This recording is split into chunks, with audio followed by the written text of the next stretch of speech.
को सिकाम होता है भाई।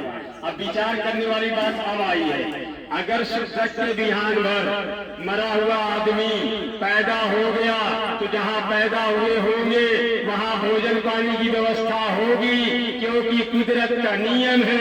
चाहे आप कहो भगवान, चाहे कहो परमात्मा, चाहे कहो कुदरत, जो पैदा होता है उसके पैदा होने के पहले भोजन की व्यवस्था हो जाती है। एक गाय बच्चा देती है, दूध किसके लिए आता है?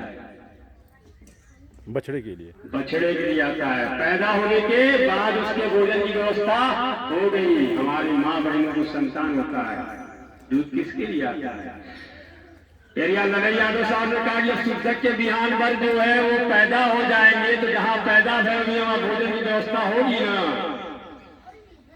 काहे के लिए चिंता कर रहे हो? और शुद्ध के बिहान भर गिनती गिन लो। 6 दिन बाद 13 दिन जो दिन हुई, 6 दिन 7 दिन बाद पूरी सब्जी बनेगी। विचार करने वाला बात यह है, शुद्ध के बाद 6 दिन 7 दिन बाद जब तेरावी होती है, पूरी सब्जी बनती है, लोग खाते हैं, तो कितने आत्मा को शांति प्रदान करना, किसकी आत्मा को शांति प्रदान होता है? विचार करके बताइएगा, किसकी आत्मा को होता है?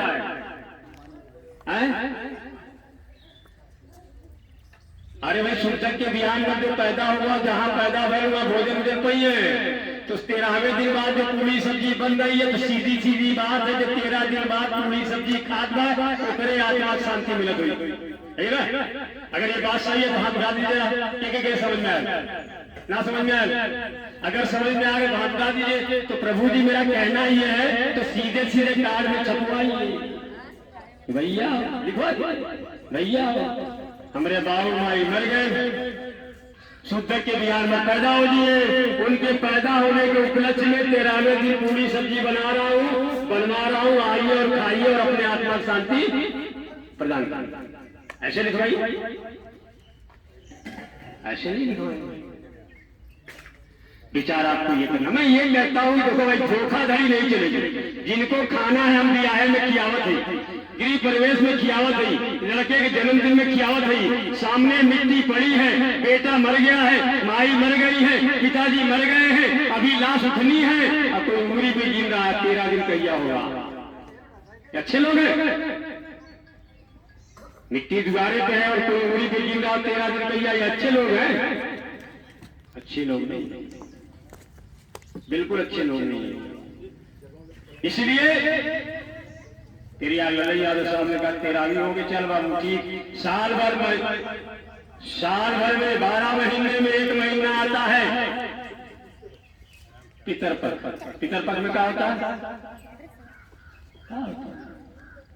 बतावत जा। पितरपक्ष में क्या होता है ना बताइए तो सुन लो। पितरपक्ष में क्या होता है, हमको समझाने वाले समझाते, आइए पूर्वजों को दाना पानी दीजिए, चलो ठीक, इतना पैसा खर्चा किया, हमारा शुद्ध कराएगा, 13वीं कराएगा, सब कराएगा, पैसा खर्चा किया, किस लिए? स्वर्ग जाएंगे, कुछ दिन वही रह जाएंगे। और के बाद क्या करो कि अब हम दुनिया में रखे पूरी कचौड़ी हिलुआ दाल भात चावल छते पर रखेंगे तो क्या खाया? कौआ बोलत जा। और नीचे रखूं के आई शेर आई क्या वाला? वो है कुत्ता बिल्ली। अब हम अपनी बात करते हैं, दूसरे की बात करेंगे लोग नाराज हो जाएंगे। मैं राम बाबू मौर्या जी को मर जाऊं, मेरी पत्नी बच्चे कुल पैसा खर्चा करके शुद्ध करावे, 13वीं करावे, सब करावे, 15 दिन बाद पितरपक्ष आ जाए और मेरे बच्चे मेरी पत्नी दोना में पूरी कचौड़ी हिलवा रखे खाए। कौआ मंत्र पढ़ने वाला कहे देखो राम बाबू मौर्या कौआ बन के आ गए, तो हम तो कहेंगे हम धनों से गए धर्मों से गए। इतना पैसा खर्चा हुआ है, कुछ दिन हमें स्वर्ग में रह दियो तो लौट गया तो मनई के जन्म के बदले कौआ। बाबा तुलसीदास का लिखते हैं रामायण में, बहुत भाग मानुष तन बड़े भाग से पता नहीं कौन पुण्य प्रताप करने के बाद मनई के जन्म मिला, मरने के बाद घरे के लोग इतना लोग पैसा खर्चा किए, उसके बावजूद अगर जन्म मिला कौआ का तो क्षमा करो,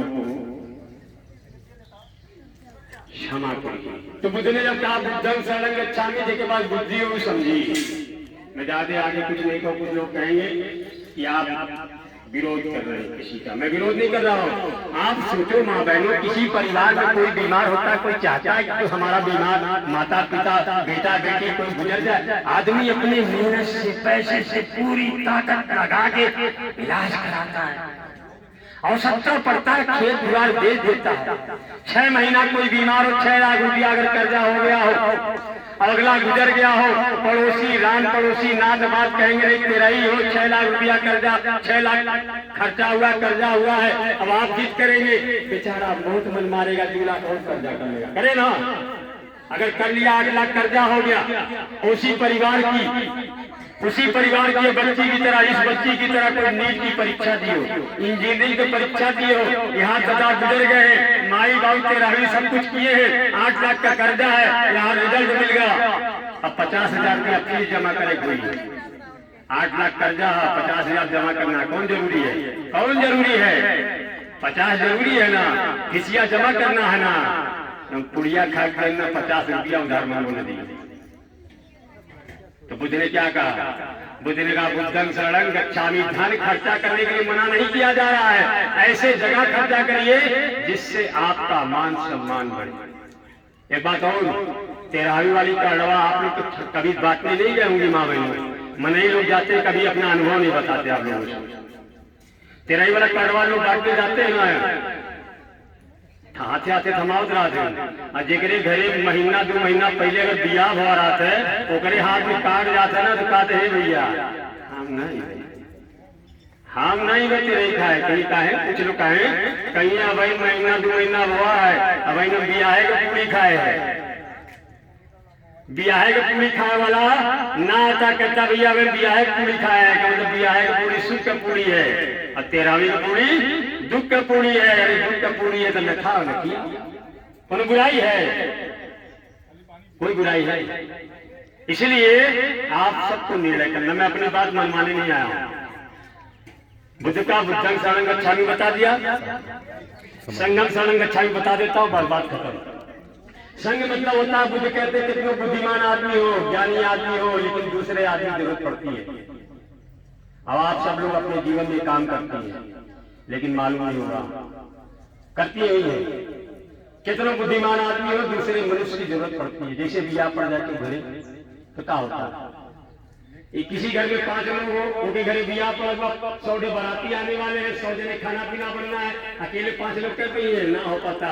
तो हमारी माँ बहने क्या करती है, 10 दिन 15 दिन पहले से जिनके यहाँ से खाना पीना होता है, खान पीन का रिश्ता होता है, उनके यहाँ जाके आती है, बहनी आज दाना बना, आज गेहूं बनाओ, आज चावल बनाओ, क्या है ये वही है। बुद्ध ने कहा संघं शरणं गच्छामि। हमारी माँ बहनें जाती है, 20 घर में कह के आती है, 20 से हमारी माँ बहनें आती है, गाती हैं नाचती हैं, और गेहूं बन जाता है, चावल बन जाता है, दाल बन जाता है, 100 बाराती के 9 बजे इंतजाम हो जाता है। कैसे हो गया?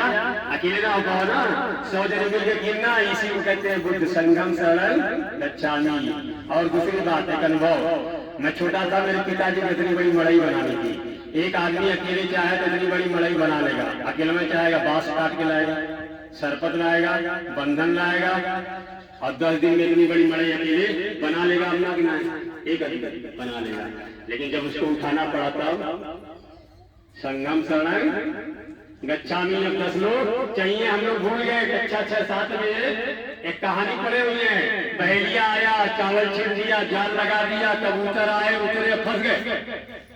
अब हर कबूतर अलगे अलगे उड़ने की कोशिश किया, ना उड़ पाया, तो कोई बुद्ध का अनुयायी पहुंचा और कबूतर से कहा, कहानी है, कबूतर से कहा अकेले अकेले ना संघं शरणं।